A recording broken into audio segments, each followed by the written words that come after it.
Hello friends, welcome to the channel. आज का video है सेक्टर रोटेशन के ऊपर। आप मेरे पिछले वीडियोस अगर देखते हैं तो आपको पता चलेगा कि मैं सेक्टर के ऊपर काफ़ी ध्यान देता हूँ कि स्टॉक मतलब टॉप डाउन एनालिसिस पे मैं काफ़ी फोकस रखता हूँ कि कौन सा सेक्टर चलेगा उसमें मैं काम करूँ ताकि मेरी accuracy as a trader as a investor ज़्यादा रहे, ठीक है, आउट परफॉर्मेंस ज़्यादा दे पाऊँ मैं, ठीक है। तो जैसा कि मैंने पहले ही बताया, अभी पिछली वीडियोस में कुछ वीडियोस में बताया था कि आईटी सेक्टर अभी चल सकता है कि उसमें ब्रेकआउट है, ठीक है। तो आईटी सेक्टर अभी अच्छा परफॉर्म भी कर रहा है, ठीक है। और उसका रीज़न भी बताया था मैंने कि रेट कट्स वगैरह और यूएस की जो सिचुएशन है थोड़ी बेटर होती हुई दिख रही है और डॉलर भी थोड़ा स्टेबलाइज होता हुआ दिख रहा है, ठीक है। तो वो टेक्निकली बहुत ही अच्छा लग रहा था और फार्मा जो है बहुत ही स्ट्रॉन्ग लग रहा है अभी। तो फार्मा सेक्टर और आईटी सेक्टर आउट परफॉर्म कर रहे हैं मार्केट को। और जो पिछली साइकिल थी उसके अंदर भी जो सेक्टर काम कर रहे थे वो थे mainly shipping stocks, defence stocks और जो कैपिटल गुड्स, सॉरी, जैसे इलेक्ट्रिकल कंपोनेंट्स के जो स्टॉक है, बेल हो गया, ठीक है। तो ऐसे स्टॉक्स ज़्यादा चले थे, ठीक है।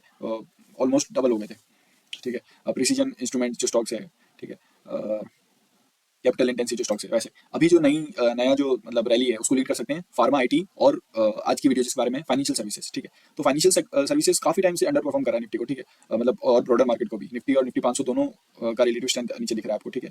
तो आप देख सकते हैं 2023 से, ठीक है। अब ठीक है, एक फाइनेंशियल सर्विसेज जो है अंडर परफॉर्म कर रहा है। और फाइनेंशियल जो सर्विसेज होता है वो किसी भी इकोनॉमी का कोर होता है, ठीक है। तो यहाँ पर अब जो मुझे दिख रहा है इंटरेस्टिंग चीज, पहले मैं कुछ आपको शेयर्स का चार्ट दिखाना चाहता हूँ, उसके बाद मैं आपको कंक्लूजन बताऊंगा, ठीक है, जिससे आपका मतलब कन्विक्शन ज्यादा होगा। आप ये देखिए, एचडीएफसी बैंक फाइनेंशियल सर्विसेज के बाद आती है, तब सबसे बड़ा जो हैवी वेट है वो एचडीएफसी बैंक है। फाइनेंशियल सर्विसेज अंडर परफॉर्म इसीलिए कर रहा है क्योंकि एचडीएफसी बैंक परफॉर्म नहीं कर पा रहा है। ये काफी बड़ा हैवी वेट स्टॉक है, ना सिर्फ फाइनेंशियल सर्विसेज का, पूरे स्टॉक मार्केट में, ठीक है। तो 2021 से आप देख सकते हैं ये एक रेंज बाउंड के अंदर कंसोलिडेट कर रहा है, ठीक है। तो अभी इसके अंदर जो ये वीकली वॉल्यूम्स आए हैं, अभी भी आउट परफॉर्म नहीं किया है, अभी ब्रेकआउट भी नहीं किया है, लेकिन अभी वॉल्यूम्स आप देखिए कैसे पिकअप हुए हैं पूरे। आप देखिए पीछे कहीं ऐसा वॉल्यूम नहीं दिख रहा है आपको, ठीक है। तो सबसे बिगेस्ट वॉल्यूम आपको यहाँ पर दिखे हैं। तो ये एक सिग्नल हो सकता है कि आप ब्रेकआउट सून एक्सपेक्ट कर सकते हैं, ठीक है।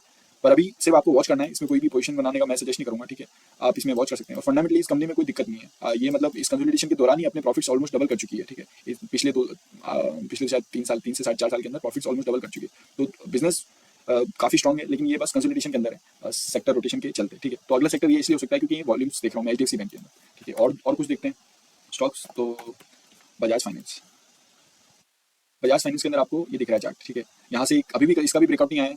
यहाँ पर एक कंसोलिडेशन था ऐसे साइडवेज और फिर नीचे से एक असेंडिंग जैसे मतलब ट्रायंगल टाइप बन रहा है यहाँ पर कि नीचे से ये ट्रेंड लाइन बनाई ऊपर से और नीचे से इस ट्रेंड लाइन पे ये सपोर्ट लेते हुए दिख रहा है, ठीक है। और अब ये भी काफी मतलब अच्छे से अंडर परफॉर्म कर रहा है, लेकिन यहाँ पर वॉल्यूम थोड़े पिकअप हुए हैं और पिछले मतलब ये जो ट्रायंगल है वो एक क्लोज रेंज के अंदर आता दिख रहा है, ठीक है। पहले इतनी बड़ी रेंज थी इसकी, इतने बड़ा उसमें ये कर रहा था, इतनी बड़ी रेंज के अंदर अप एंड डाउन मूव कर रहा था, और ये अब बिल्कुल नैरो रेंज के अंदर आता हुआ दिख रहा है। तो जब भी नैरो रेंज के अंदर यहाँ से ब्रेकआउट देगा तो उसको टाइमिंग लगेगा इस लेवल के ब्रेकआउट देने का और ऑल टाइम हाई का ब्रेकआउट देने का भी, ठीक है। तो इसलिए थोड़ा सा इंटरेस्टिंग लग रहा है मुझे। और इसको भी सेम एज एचडीएफसी बैंक में आपको भी जस्ट वॉच करने की सलाह दूंगा, ठीक है। आप इसको वॉच करिए, इस रेंज के अंदर और कंसोलिडेट करता है और फिर निकलता है तो आप इसके अंदर बिल्कुल चांस ले सकते हैं। और ये भी काफी अच्छी फंडामेंटली स्ट्रॉन्ग स्टॉक है, ठीक है। बहुत ही अच्छा ग्रुप है बजाज स्टॉक, बजाज ग्रुप और बजाज फाइनेंस, आपको पता ही है फंडामेंटली कितना स्ट्रॉन्ग है, ठीक है। फिर हम बात करते हैं बजाज की एक और की, बजाज ग्रुप की एक और स्टॉक की, बजाज फिनसर्व, ठीक है। बजाज फिनसर्व ऐसा स्टॉक है जो आउट परफॉर्म कर चुका है, मतलब ब्रेकआउट दे चुका है ऑलमोस्ट। मतलब ये मेन रेजिस्टेंस था, ठीक है। यहाँ पर काफी बार टेस्ट किया, इसका ब्रेकआउट बहुत ही स्ट्रॉन्गली दिया और उसके पहले एक बहुत ही अच्छी अपॉर्चुनिटी भी थी।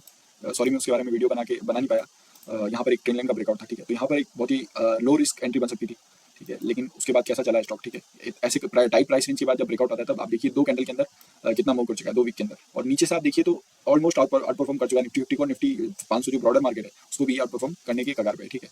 तो बजाज फिनसर्व भी काफी अच्छी फंडामेंटली अच्छी स्ट्रॉन्ग कंपनी है और ये ऑलमोस्ट ब्रेकआउट कर चुका है, ठीक है। इस लेवल के ऊपर निकलता है तो ये मतलब ब्रेकआउट सस्टेन कर रहा है, ठीक है। और यहाँ पर नीचे से बहुत ही अच्छी वॉल्यूम्स और बहुत ही स्ट्रॉन्ग कैंडल्स ये बना रहा है, ठीक है। अब चलते हैं, एनबीएफसी कवर कर लिया हमने, एचडीएफसी बैंक जो कि प्राइवेट सेक्टर हैवी वेट है वो कवर कर लिया, ठीक है। अब ये देखिए आईसीआईसी सिक्योरिटीज जो कि एक ब्रोकिंग फर्म है, ये भी फाइनेंस के अंदर ही आता है। तो यहाँ पर भी आप देखिए वॉल्यूम पिकअप हुए हैं और ऑलमोस्ट ये आउट परफॉर्म मतलब करने की उस पर कगार पे है और यहाँ पर भी ब्रेकआउट की कगार पे। तो आप इसको भी अपनी वॉच लिस्ट में डाल सकते हैं, ठीक है। ये भी काफी बड़ा स्टॉक है आईसीआईसी सिक्योरिटीज और ये काफी अच्छा शेयर भी है फंडामेंटली भी, ठीक है। और एक दो स्टॉक देख लेते हैं फाइनेंस से। एंजल ब्रोकिंग ने यहाँ पर ब्रेकआउट किया था और काफी अच्छा रन दिया, लेकिन ये मतलब फिर वहाँ से नीचे चला गया। लेकिन वापिस अभी यहाँ रिटेस्ट पे वॉल्यूम बहुत ही अच्छे दिए इसने और जैसे इस जोन के अंदर कंसोलिडेट करके बाहर निकलता है ये रेजिस्टेंस के, अब इसके अंदर भी एक अच्छी अपॉर्चुनिटी दिख रही है, ठीक है। और हम बात करते हैं कि हाउसिंग फाइनेंस कंपनीज की, एक कैनफिन होम, ये काफी अच्छी लग रही है। यहाँ पर देखिए ये 2017 के बाद मल्टी ईयर ब्रेकआउट यहाँ से था और उसके बाद यहाँ पर एक कंसोलिडेशन किया और यहाँ पर फिर बाद में वापस उसका ब्रेकआउट भी किया। ये भी अभी तक आउट परफॉर्म करने का ट्राई किया था लेकिन वापस अंडर परफॉर्मेंस में चला गया और यहाँ पर वापस ये अगर थोड़ा सा कंसोलिडेट करके निकलता है तो फिर ये आउट परफॉर्म कर सकता है, ठीक है। और एक दो शेयर हम देख लेते हैं फाइनेंस से। यहाँ पर देखिए ये डाउन मतलब इसमें डाउन ट्रेंड में था, फिर कंसोलिडेट किया इस जोन के अंदर और फिर यहाँ से निकलता हुआ दिख रहा है, ठीक है।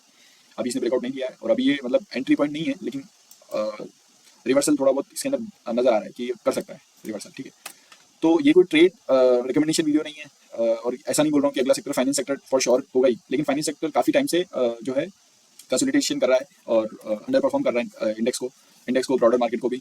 तो ऐसे साइंस दिख रहे हैं कि अब ये आउट परफॉर्म कर सकता है, क्योंकि इसकी जो हैवी वेट है वो चलना शुरू हो गया, मूवमेंट दिख रहा है। आप अगर डेली मार्केट में भी देखते होंगे तो फाइनेंस सेक्टर सभी मूवमेंट दे रहे हैं, ठीक है। तो आप इस पे अपनी वॉच लिस्ट में डाल दीजिए इनको, अभी अभी ट्रेड लेना जरूरी नहीं है, लेकिन वॉच लिस्ट में डालेंगे तभी आप इनको ट्रैक कर पाएंगे, ठीक है। आप इनको ट्रैक करिए, ताकि हमेशा जो रिटेलर होता है वो जब घुसता है किसी शहर में, जब सबको पता चल चुका होता है कि ये सेक्टर बहुत ज़्यादा बुलिश है, तब तक काफ़ी बार लेट हो चुका होता है। लीडर्स ऑलरेडी जो है मतलब पूरा जब सबको पता चलता है, ये न्यूज़ कॉमन हो जाती है, तब तक जो लीडर्स होते हैं उस टाइम के वो ऑलरेडी भाग चुके होते हैं, ठीक है।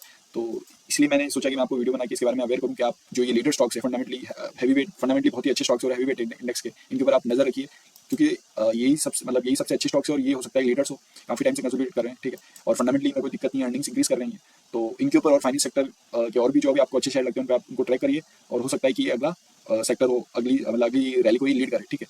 और फेडरल रेट कट्स की भी बात चल रही है, और मतलब काफ़ी कन्विक्शन के साथ जो है ये बोला जा रहा है कि यूएस में रेट कट्स होंगे और इंडिया में भी शायद हो सकता है, क्योंकि इन्फ्लेशन थोड़ा कंट्रोल में होता हुआ दिख रहा है, तो रेट कट्स हो सकते हैं। जब रेट कट्स होंगे तब ये शेयर और पिछली फाइनेंशियल सर्विसेज जो सेक्टर है वो चल सकता है, ठीक है।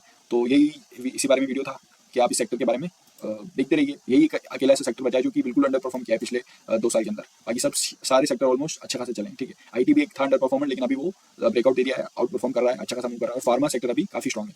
तो इन तीनों शेयर के अंदर तीनों सेक्टर के अंदर आप देख सकते हैं कि अगली रैली को ही लीड कर सकते हैं, फार्मा, आईटी और फाइनेंशियल सर्विसेज। अभी तक श्योर नहीं हुआ है, लेकिन मुझे लगता है कि इसमें अच्छा खासा मूवमेंट आ रहा है, तो आप इसको ट्राई करिए, ठीक है। और एफएमसीजी एक ऐसा सेक्टर है जो हमेशा पैनिक जब भी होता है मार्केट में वो आपको बचाता है, तो एफएमसीजी आपके पोर्टफोलियो में हमेशा जो जैसा कि मैंने हिंदुस्तान लीवर की टाइम बनाई भी थी वीडियो, वो आपके पास रहना चाहिए, और एफएमसीजी भी ठीक ठाक बुलिश अच्छा खासा, ठीक है। तो ये कुछ मेरे इनसाइट्स थे सेक्टर रोटेशन और सेक्टर एनालिसिस के साथ, सेक्टर का एनालिसिस करते हुए। तो आप प्लीज़ इसके बारे में रिसर्च करिए, और अगर आपको इंटरेस्टिंग लगता है तो आप मुझे बताइए कमेंट्स में कि कौन सा फाइनेंशियल जो शेयर है वो आपको ज़्यादा मतलब बेस्ट लग रहा है, और उसके बारे में अगर आप एनालिसिस चाहते हैं मुझसे तो वो भी मैं उसका वीडियो में बना दूँगा। तो stay tuned for such interesting videos and subscribe the channel. Thank you.